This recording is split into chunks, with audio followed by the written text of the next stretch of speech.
Thank you so much for joining us today. Hi, my name is Auntie Vishianan. I'm the founder of Leg Up Legal. We have a mentoring program that connects prospective law students to lawyers for mentoring. And we've been doing these Zoom meetups every week so that prospective law students can meet with current law students and lawyers and just feel like they have a community of people behind them and learn from them. I've been bringing guest speakers on every week, and this week we have Ian Nelson on with us. Ian is the founder of Hotshot Legal, and I'll let him tell you more about himself. Take it away, Ian. All right. Well, thank you for this great invite, and this is just a nice initiative you all are doing. I think it's so important to be connected always, but now more than ever. So it's a treat to be here, and you all don't know me, but super casual, informal. So, you know, stop me with questions. We can make it a chat. However, I just switched my view up. I couldn't see you for a second. So yeah, let's make this informal. It's not like I prepared a deck or anything like that. So you're probably getting lectured at plenty these days. So let's make this as interactive as we can. So I'm Ian. My background is that I was an M&A attorney in New York and in London for about 8 years, doing general corporate and M&A work. I left practice to help start and run a company in the US called PLC, Practical Law Company, and left there to start Hotshot. And really I started Hotshot, and I'll talk about why this is relevant. God, I remember it as a first year associate coming out of law school, and the partner saying, all right, Ian, welcome to the firm. You're on a reverse triangular merger, and go look for anything weird in the diligence files. That all sounded weird. I don't know what you just said. So, you know, law school is absolutely fantastic, but it doesn't always prepare you for the nuts and bolts and day-to-day practice. So Hotshot is really meant to help prepare students for that stuff, or what is a reverse triangular merger, and how do I read a balance sheet, and how do I do doc review, and those sorts of things. It's very much sort of like Khan Academy. If you're familiar with Khan Academy or anything like that, that's what Hotshot is. So, you know, I think the point of today is to talk about online learning and how you can maximize online learning, especially now. And Angie had said something interesting, you know, how do you make the best of a situation where perhaps a professor is just lecturing? And there may not be too many things you could do about that. Maybe we could talk, maybe there is, but maybe we could talk about ideas for what you could do either on your own or some creative ideas that you could do together with colleagues and peers as a way to learn. But just we could do reaction and hands, or people can chime in, but I'm trying to get a sense of how many of you are in law school, how many are prospective law school students entering. What's sort of the breakdown here? Hi, Ian. I'm Adser. I took the LSAT actually this February, and unfortunately, due to the pandemic hitting, my applications to law school were delayed. Because when I went back to my university to get my professors for organizations, they actually called in sick, and all my transcripts from my colleges, it was usually a 2-week process, but it became more than 4 weeks. So like I missed the deadlines for both the law schools I was applying to. So that's where I'm coming from, and I'm a recent college graduate. I studied political science in college. And also I'd like to say hi to Ashley. We're part of Lawyer Up, as we connected, and also to Miss Goldcool. I actually added her yesterday. She made a really awesome Game of Thrones post, and I'd just like to admit I'm kind of an introvert person. That's why I did say hi to everyone immediately, because I'm kind of nervous. And I was hoping Ian or Mr. Nelson, which Ian. Yes, thank you. Because this is like an online digital learning session. So as an introvert person who has a difficult time connecting with strangers immediately to find common ground, how would prospective law students try and connect with total strangers, especially like online? And because I have a hard time doing that, because I made this account, my LinkedIn account, 11 days ago.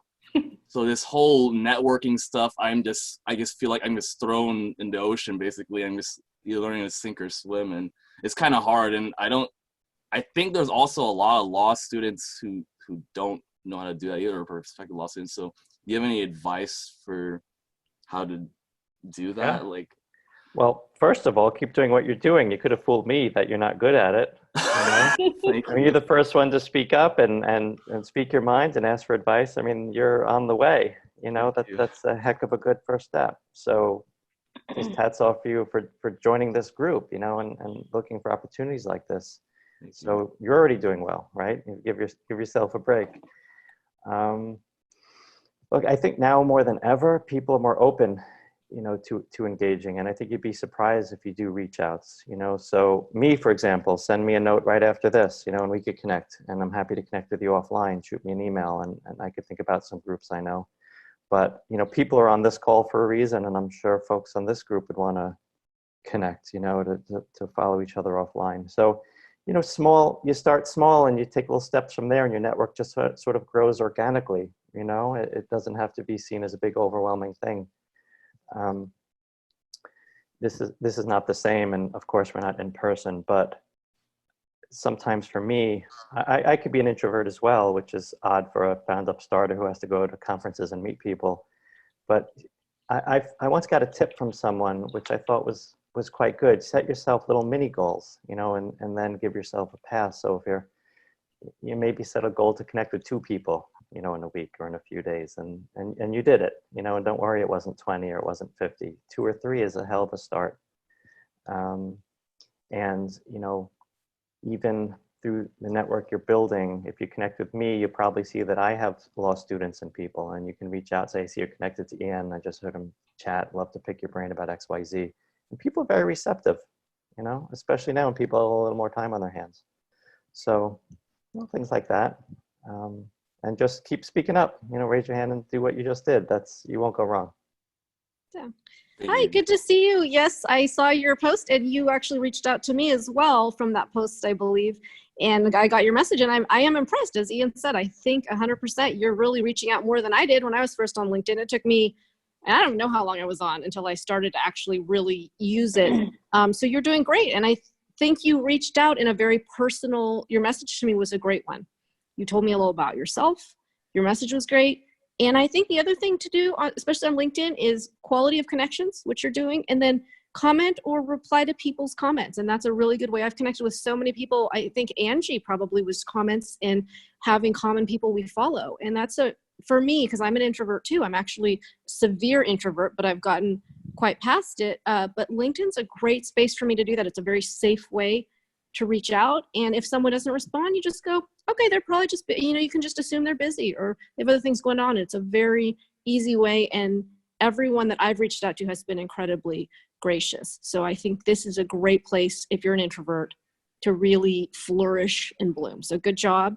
And yeah, you're really stepping up. And I think this may be the platform for you, and this might be the time for you.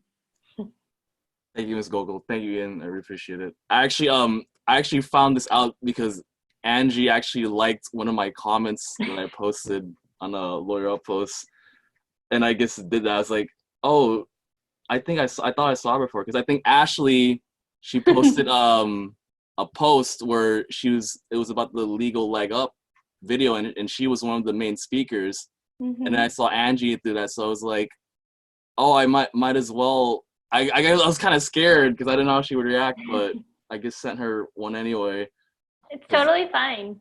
Yeah. So, Thank Ian, the Lawyer Up initiative that Adsar is talking about, there's a young student named Umisha Dalwis who is on LinkedIn, and she is applying to law school right now, and she had 3 summer internships lined up for this summer, and they were all canceled. So she decided, forget it, I'm going to create my own internship. And she went and found like 75 students who also had their internships canceled, threw them all together in a summer virtual internship together called Lawyer Up. And she went and contacted over 100 lawyers to see if they would come in and do sessions and panels for these students. And so it's a 17-week, or no. Yeah, maybe that's what she said, 17-week internship. It lasts all the way to the middle of August. Wow. So Amazing. And she's lined up 3 lawyers at least a week to talk to them. So it's really fantastic what they're doing. So check out Lawyer Up. That's amazing. They're doing cool things over there. So, Wow. but yeah. I wanted to get back a little bit to what you were talking about earlier about how to make this a little more engaging. Maybe if you're doing law school classes, how can you and the other students maybe connect to make your learning more improved, to retain the information better, and what can students do if their teacher's just lecturing at them? Yeah, it's a good question. I mean, there were 2 things that we're doing that we're seeing work pretty successfully, and I think there are creative sort of hacks, I suppose, if your class experience isn't as interactive as you'd like. I'm just going to focus on Hotshot for a minute. I mean, obviously, this isn't a sales pitch. It's just the world that I'm familiar with at the moment with Hotshot, which, by the way, we've made totally free for students now. So if anyone wants to learn stuff on our website, it's 100% free. You can just register. It's hotshotlegal.com. So what we're trying to get, and I'll circle back to students doing this on their own, but what we're trying to do with professors and with partners at law firms for their associates is really drop the whole one-way lecture thing. And I would suspect that for those of you in school, professors may be open to ideas because they're struggling too, right? I mean, they're used to the lecture style, and it's going out on a bit of a limb, but it may not be the craziest thing in the world to suggest a pilot of, a course to them to do something interactive. Don't suggest blowing up the whole way they do things. But we're seeing a lot of interest now in what's called flipping the classroom. Are you all familiar with this? Yeah. So think about traditional school, right? You show up, maybe you know something about the topic, maybe you don't. The professor doesn't really know what you know about the topic, and the professor just lectures to teach the basics. And then you apply that information later, right? Whether through homework or an essay or a little assignment or a clinic. So the application comes later. With flipping the classroom, you flip that on its head. You take the basic learning, the foundational stuff, and you learn it before the lecture. So you can read an article, you can watch a video, whatever it is, right? Let's say we're working right now on a transactional clinic with a law school. So the students don't know much about M&A deals. So they'll watch a video on how to close a deal before the class. And then in the class, online now, it's discussion-based, talking about hypos, examples, because you now have come into the session knowing what a closing is, rather than a lecture about what is a closing. So the professors can do breakout rooms, and students individually can talk amongst themselves about how they would handle an issue. And then everyone can reconvene and share, report back what they thought, and then the professor can talk about what the right answer was and call on people, et cetera, et cetera, et cetera. So it really changes the entire dynamic of what a together time could be. And I think now, being remote, it's more important than ever to do that. And we're seeing a lot of interest in it. And this is a long way of getting to the original question. There's really no reason students can't get together and do that themselves, right? Let's say you have a study group and you're interested in a particular topic. It could be anything. You could organize, find a good resource or two for people to read on their own, and then say next Friday at noon, we're going to have a book club almost, or a discussion about this. And let's talk about what you understood from it, or how would you handle that situation? And have this great discussion. So much of being a lawyer is learning from colleagues and figuring things out together. So if you're finding that classes aren't really as engaging and interactive as you'd like, maybe find people with similar interests, or other classmates, and say, hey, who wants to get together and discuss this topic? Let's all read this article or watch this video. Just an idea. And if you have friends or anything who are associates or lawyers or other professors, maybe they can even lead a session or something. So, it could take a little creative, out of the box thinking, if the classes aren't doing it, but it's an idea. Yeah, that's a great idea. I think, so it's very common once you're in your first year of law school that people start forming study groups, and you'll start, connecting with each other after class. You can easily do those through Zoom now. But it's hard because at first you all don't really know how to study most effectively for law school. So when you first get in, a lot of it's just hammering that out. How do we make this really effective? But then you figure out a system that works for you. You know, my study groups in law school, we did exactly just that. So we would say, all right, we're going to read ahead of the material just one day, and then we're going to just discuss, you know, all of that before we go into the lecture, so that we know, you know, we have a little bit better grasp on the material before we go into the lecture. And it really, really helped, actually. And you can use study guides just to help kind of confirm your learning. The other tough thing about law school, I think, is that if you're just reading the cases and reading the material, there's not a lot of ways to confirm your own understanding. So you don't know if you're really pulling the right thing out of the cases, because law school is literally going to give you these case books that have an actual court opinion in them. You're going to be reading them, and you're not very sophisticated at pulling out the right parts of those cases yet. So a lot of people use study guides that have, you know, kind of explanations of what should you actually be learning from this particular case. So you kind of like compare up what are you learning from the study guide and what are you seeing in the case, so that you can get a better understanding of the material before heading into the lecture. And then when you're in the lecture, anything that you don't understand, you know, have a set of questions that your study group wasn't able to work out. So, you know, after, sometimes this happens, you know, you get into the study group, everybody kind of thinks that you understand the material, but you have a couple of questions that nobody seems to be able to answer. Those are the questions you want to take to the professor. So, you know, when you get into the actual class, those are the questions that you want to really make sure that you get the professor to give you an answer on. And that way all of you can kind of confirm whether what you thought you learned from the material is correct or not. So, yeah. Those are great suggestions. I wish I'd been that studious to read ahead and talk about these issues. And I was like, no, that's a really good idea.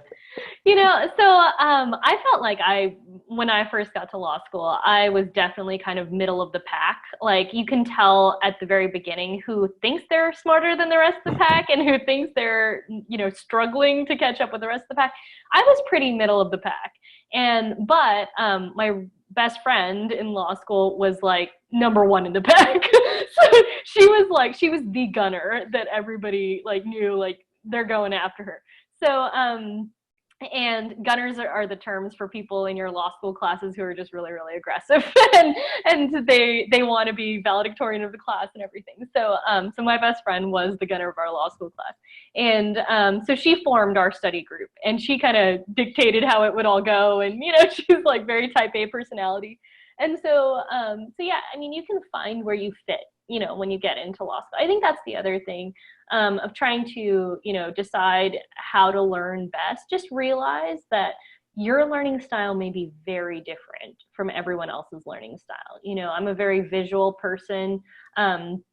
Some people, you know, are really great writers. Some people, you know, need to just, for them, it's better to work through a bunch of hypotheticals. Some people, it's better for them to do multiple choice questions, you know, in the study guides. So there's lots of different series of study guides too. There are study guides that basically give you exam questions, and you're like answering an exam question through an essay. And then there's study guides that kind of give you kind of just the black letter law of what should you be pulling out of this case, and then you're just learning the principles. So just know that your way of studying might be completely different than someone else's way of studying, and that's okay. So Ian, can you talk about some of the different like learning styles that you try to cater to through online learning? Yeah, of course. So really any good online learning platform tries to accommodate for everyone's different learning styles and methods and preferences. So we try to capture them all really. You know, we're using video, so we do rely on video.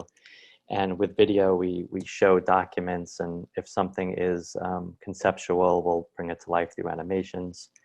We'll also have a presenter that says some of the points, you know, they'll present some of the points.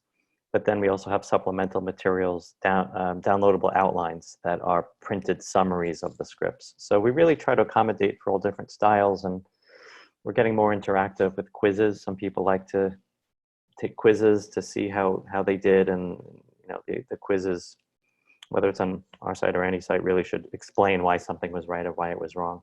So, people who like to read, people who are visual, all that stuff is really, really important when you think about your learning platform. And then, another point to think about too is when you sit through a lecture or you're learning a new skill, it's really great and it's fresh in your minds, but especially in legal, you may learn something but not apply it for months after. So you want to think about how can I reinforce that learning? What's my reference material to go back? Because if you go down the path to go to a firm, for example, it could be midnight and you're thinking, oh boy, I have to do this document review. I did a boot camp 9 months ago, but who remembers those? I was not paying attention. So you should think about how you're going to reinforce that learning, what materials you can get your hands on. So we always try to think about that too. It's all learning opportunities. It's not just a lecture too, it's all the materials.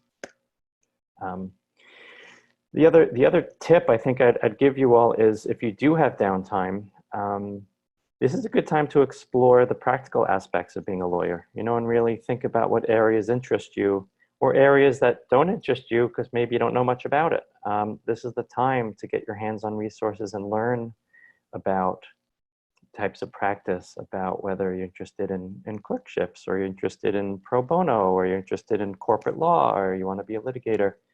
There's so much stuff out there these days you can really learn, and it really gives you a leg up when you're looking for internships and you're looking for summer positions to say, hey, I'm familiar with doc review. I know what XYZ practice is. I know about depositions, as compared to someone who just did well in their classes, which is important, but you could take it upon yourself to do some self-directed learning and get a leg up. Yeah. Can I ask about that, Ian? So in your experience, is it usually self-directed learning always trumps like classroom lectures all the time, right? Like you find out you learn more through self-directed, or what do you think of? No, I wouldn't say that. I think it's just the right combination. The truth is when you're entering law school and you're a first-year law student, I mean, you really got to nail your classes and figure out this new world and how to study and all that stuff. I think it's complementary, really, right? And in a perfect world, sometimes the self-directed stuff is also used in your classes because some of your materials are really, super valuable even outside of classroom time. But I'm thinking, take this summer, like right now, if you don't have classes on, this is a great time to do self-directed study, and you don't have to make that decision, do I read this chapter or do I do this thing on my own? So this is a good time to do that kind of a thing and even put on your resume. We had a law student email us last week and say, hey, I want to learn about litigation. If I take your classes, would you mail me a certificate saying that I have basic knowledge of litigation? I said, sure. That was, a creative idea. So there are all these opportunities for you now, working remote or studying remote. Yeah. What are you guys doing to study during this time or to sort of learn or pick up more skills? I mean, I'd like to hear from some of the students and see, what are you guys experimenting with during the summer? And have you found any great programs that you want to share with everybody? Well, hi. Yeah, I'm currently finishing up my semester in a few weeks. I'm a rising senior at Baruch College. But after finals end, I was planning to do some self-directed studying and learn more, like you said, about practice areas. So I guess in the networking aspect, I've been trying to connect with lawyers to learn more and ask more about their practice areas. But I also wanted to gain that tactical, I guess, skill set in through courses. But I really just don't know where to start. So I was I guess I'm answering a question with a question, but maybe if you can talk about how to get started even, like I have no really basic knowledge. I'm still an undergrad, but yeah, that would be helpful. Thank you. Yeah, sure. Just to dig into your question a little more, and you say no basic knowledge, what specifically are you trying, do you think you're interested in learning? I'm looking, like you said, to gain more experience. And I know this is broad, but like in all practice areas, just to know what I like, what I don't like, But I guess it's so overwhelming because there's so many different areas of the law. Yeah, yeah. I really Okay. don't know where to start. Sure. Two ideas off the top of my head for you or for anybody. One, on our site, we have a few courses that cover the basics of what different practice areas are. So what is M&A, what is litigation, that kind of thing.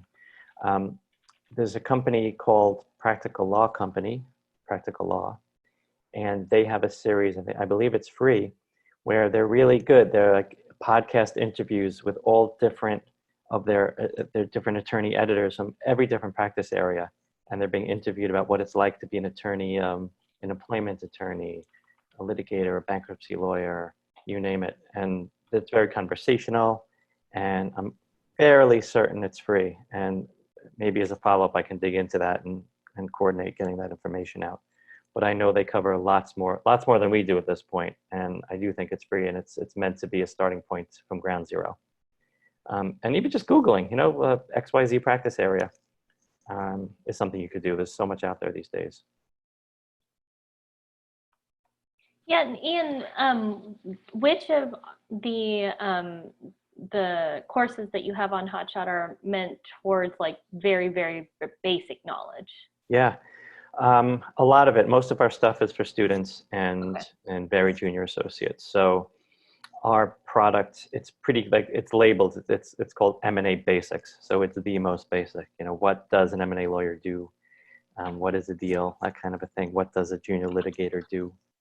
I'm dropping some of the links to these courses in the chat box. So if you guys want to go check them out, you can. It's a lot of basic stuff. What is being an emerging companies lawyer representing startups? What's that like? Those sorts of things. And most of it is geared towards students and junior associates. So it's right for this group. Awesome.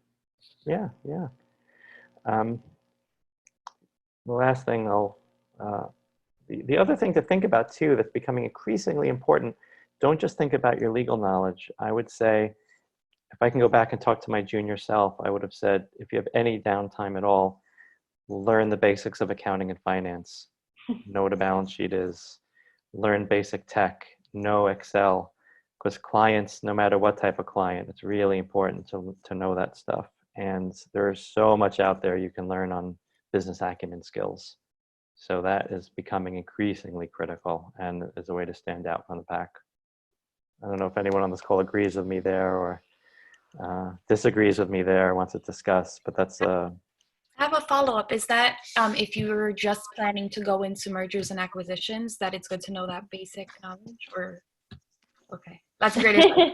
No, I agree completely with Ian. I find a lot of attorneys who don't learn the tech, and then they're so behind in actually meeting their client needs. So especially like even right now in an in-house role, if you don't understand tech during this pandemic, you can't really advise your clients on the best courses to take with respect to how to deal with it. And similarly with accounting and business, if you don't understand their needs on at least a basic level, you can't really give them good advice. So law's not a bubble.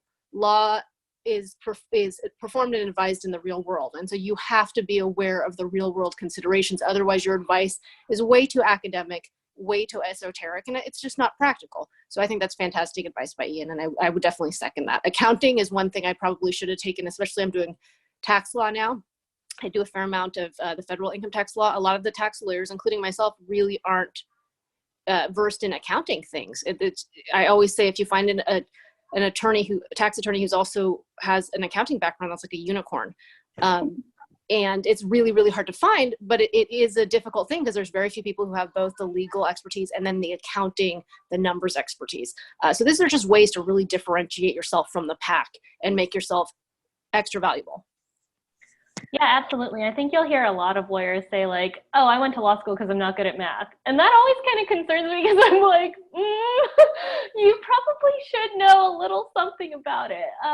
So yeah, I think I absolutely agree that you would be amazed how much of your time as a first year associate is spent learning new technologies. You're going to have to learn your timekeeping software, billing software, all sorts of things, document management systems, so every law firm has to keep its documents. A lot of them are now moving to cloud-based document management systems. All of us had to do trainings in those things. So there's going to be a lot of things that go along with your practice that you have to learn, other than the practice of law. So absolutely, as much as you can, familiarize yourself with different technologies. Make sure that you understand how to create a basic PowerPoint. You understand how to create, Excel documents and stuff, because, for better or for worse, like, our clients sometimes ask you to do those things, and you might not feel like it's part of your job description, but if the client asks you to do it, then it's part of your job description. So it's really important that you learn those skills. Totally. And there's so many popular platforms out there now for online learning. There's Coursera, there's Khan Academy, there's so many, and many that are highly specialized for like legal or for tech. So just take a look at a few of these online courses. If you don't have anything lined up for the summer, it's a great time right now to be doing those things.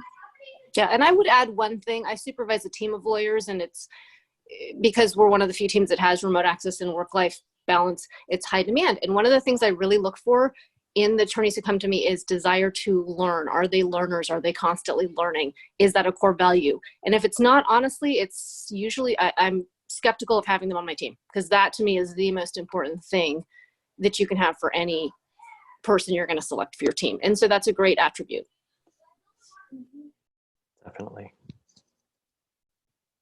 Definitely. So Ian, what you said that you're working with some law schools right now. Can you tell us a little bit about any other law school initiatives that you guys have going on or in the pipeline that they might be able to benefit from when they get into law school? Yeah, certainly. So we're doing a lot of consulting work now to help schools figure this time out and how to make the most of online learning, because it's new for them and the students. So we're really working with a lot of professors to help them sort of revamp their curriculums to make the classes a little more, to use the flipped classroom stuff I was talking about, basically, to try different formats. So switching away from straight up lecture to teaching the fundamentals before, and then having the lecture be this group-based breakout room, hypo sort of discussion. So that's one thing we're doing. The other thing that we're doing right now with a lot of schools is developing these self-directed learning curriculums for students to do it on their own pace. Mm-hmm. So we're working with some career services centers who want to, prepare to practice, as they say, make the students more practice ready. So a series of self-directed curriculums. So depending on the school you go to, you may see those. So we have them for business acumen, so accounting and finance for lawyers, or basics of transactional law, or basics of whatever. And that's been pretty popular. Students are wanting to do that, and we're offering certificates for students who do it and donating to different charities. So that's a rewarding initiative, and I think hopefully the students are getting a lot out of it, because when this whole thing hit, we just thought, how could we help the community? And that's why we switched it on totally free for law schools, and for the foreseeable future, it's going to be free. Nice. Everything on the site. And finally, can you tell us a little bit about how you got into legal tech? Because, it's a little bit different. Not all, I think a lot of lawyers don't envision going into legal tech when they go to law school, but it's definitely an emerging area. So tell us about your path. Yeah, sure. It's interesting. I think there's so many new career opportunities for people with a law degree these days. It used to, I think, just be firms and in-house, which are great paths, but with legal tech and all these alternative legal service providers and all these companies out there, there's so many different opportunities. Even within law firms, there are so many different JD roles that didn't exist a while back. I got into it. I was a lawyer for 7-8 years, and my firm in New York asked me to move to London for a bit to help set up an alliance with this big UK firm. And that was really eye-opening for me. The UK legal market is very different from the US legal market. It's really into training and efficiency and all that stuff on another level. And I remember getting to the UK firm, and they toured me around the firm, and they said, here's the cafeteria, and here's the word processing department. And then they opened a door and said, and here are the practice support lawyers. I promise this as a point. You know, and I said, what is that? And they said, well, these are people just dedicated to supporting the lawyers and making sure they have model forms and checklists and things ready for clients at all times, because they shouldn't be spending their billable time doing that. And to me, that was, you know, as an associate, that was cranking up, 20 hours a day, reinventing the wheel every day and night. So that kind of turned me on to this efficient way of practice. And when I saw that that sort of model was coming to the States, I left being an associate to help start up a company like that. And I just sort of always had the sort of efficiency, innovation, creative bug in me, and helped start this startup that got acquired. And then really just, again, I said from the start of the call, remembered what it felt like being kind of unprepared as a junior associate. And I really just thought maybe there's a better way to bring sort of modern legal, modern learning to the legal industry, and just started the startup. We had this idea for videos, but I had no idea how to make a video. I went around for a year talking to firms and saying, what do you think of this idea? It's kind of like Khan Academy for legal. It sounds great. And then my partner and I looked at each other and said, now how the hell do we do this? Which is applicable to anything, right? To Lisa's point about always learning. So I just like the whole startup world. So I got interested in legal tech just because I like that world, and I like startups, like building and creating.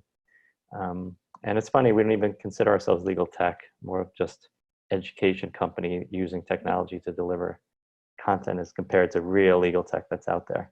There's so many exciting things out there. Mm-hmm.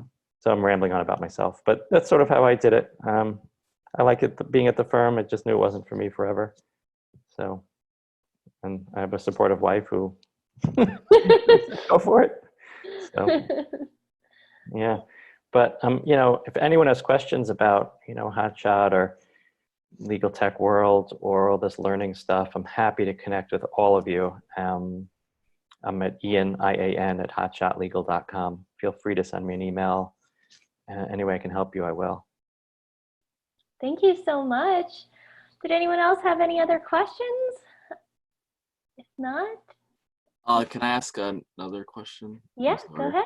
Oh yeah, Ian. So when lawyers talking about like what you and Ms. Goldwood said, that we had to learn, and what Angie said too, we had to learn like basic financing, accounting, and technical skills and technology.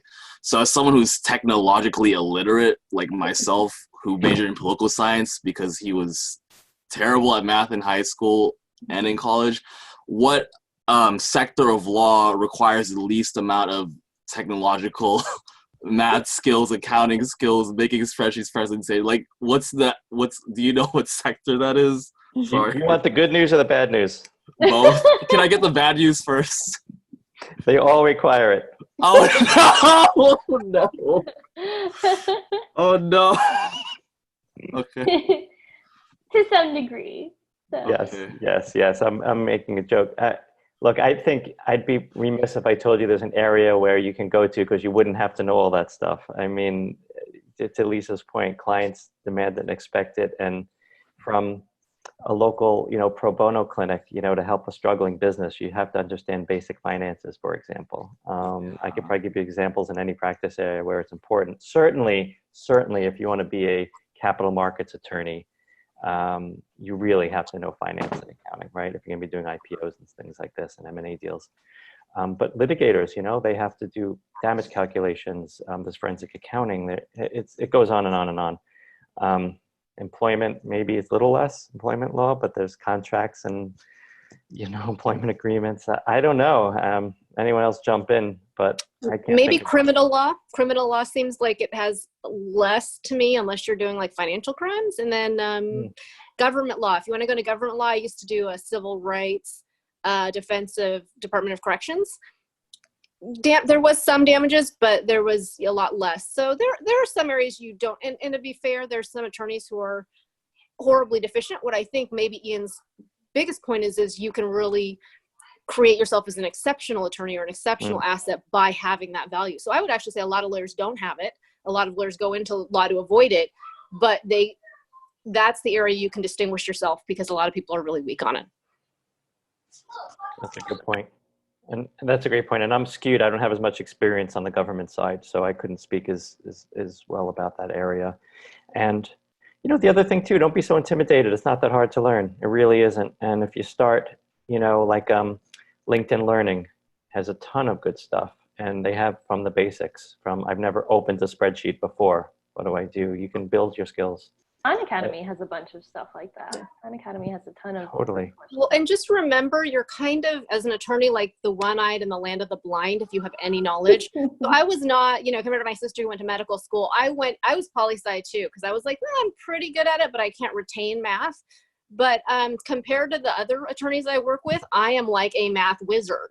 So it's all comparative. It's true.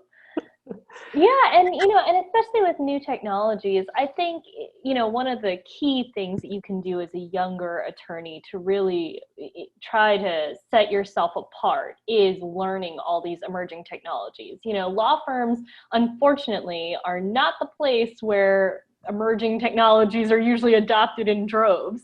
And so, you know, they are going to be looking to you and the younger generations to help teach kind of the older generations of lawyers how to do these things.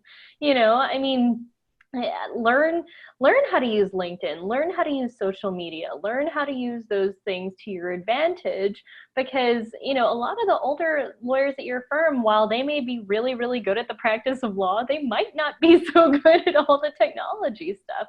And so, you know, those things, I think we're all learning together. You know, don't be afraid because you're not an expert yet. You know, I mean, that's how it is. Like, how many things in your life have you learned where, you know, everything in your life, you start learning at nothing, you know, and then you develop a proficiency over time. So if you start now and just learn bit by bit, just imagine, you know, how much more you'll know in a few years. You know, I think it's so funny because I talk to my students about this all the time. You go through the same cycles of learning for every new thing that you learn, right? So you go through this place where you're unconsciously ignorant, where you don't even know what you don't know. And you're like, crap, I don't know what I don't know. Then, you know, you start learning a little bit about it, and then you're like, oh, okay, now I kind of know what I don't know. And then you get to a point where you're learning it and doing it, and you kind of think that you've mastered it, but you're still at a place of unconscious competence, right? So you're now kind of getting it. And then eventually when you master it, now you're at a place of conscious competence. Now you know it, right? And then, you know, you run into a new thing that you don't know, and you start the cycle all over again. And that's totally fine. You know, I find so many young lawyers that are very intimidated by, oh my gosh, I just got out of law school. I thought I knew all these things, and now they're asking me to do something, you know, my first day on the job, and I have no idea what that means. And that's totally fine. It's like, you've gone through this cycle how many times in your life, you know, learning how many new things, and now all of a sudden you choose this one new thing that's like, no, insurmountable, no way, you know? I mean, you can't think of it that way, you know? I mean, you just have to constantly be a student in your life, you know, constantly be okay with throwing yourself in new environments where you don't understand something and master it. You know, that's what growth mindset is all about. So you're just trying to grow. You're just trying to make progress. You don't have to be perfect at anything. You don't have to be an expert at anything. You're just, you know, kind of learning one step at a time. And I think that it's people that focus on growth and progress. Those people are the most successful. You know, it's the people that just assume that they know things and or they only want to keep doing the things that they're good at, that they're going to plateau. So it's important for you, especially as a, you know, young student about to enter law school, to be that sponge, to continue to accept, like, yes, there will be a lot of things that I don't understand. I need to keep pushing myself to learn these new things. Don't be afraid just because you don't know the answer. Go find that answer. And I think especially with technology too, one last point I'll make on that is you're going to go in when you go into practice or when you go into a job, and you actually are going to be in a much better learning mindset because you're fresh out of being a student than a lot of the senior people. As Angie said, you may be teaching them or at least far ahead of them in terms of learning. So there was a unnamed senior attorney that I know who it took him 5 weeks to figure out how to use Zoom. 5 weeks of meetings to figure out how to use Zoom. None of you got, so you're actually at an advantage. So it took him 5 weeks to realize that when you remote into your computer and then you click into Zoom from there, you're not there. So the audio and visual isn't going to come across because it's coming from your computer, which is sitting in your office. And actually his computer didn't even have a camera anyway. So 5 weeks later, I finally figured it out. So again, this is maybe who you're going to be running up against on learning technology. So don't be afraid of it. You're well ahead. Very good point. Both said it so perfectly. I mean, we have a pretty easy subscription business service. So we'll, typically you sign up for something online, you fill out the form, then you get an email and it says confirm your email, right? You click the link. Yep. I can't tell you how many, I'm not going to name names, and I know this is being recorded. I'm not goofing on our wonderful customers, but I can't tell you how many times we just get back, I hereby confirm my email address as confirmation. So I'm just backing up what Lisa and Angie says. Don't be intimidated. It's the bar isn't the highest, and you could apply yourself and learn a heck of a lot in a short amount of time. Yeah. Well, thank you so much, Ian, for being on today. I really appreciate it. And all of you should definitely go check out Hotshot, see what it's all about. And if you guys have any more questions, feel free to reach out to us. You can connect with me on LinkedIn. You can connect with Ian on LinkedIn. Otherwise, I hope you have a wonderful, safe, and happy week.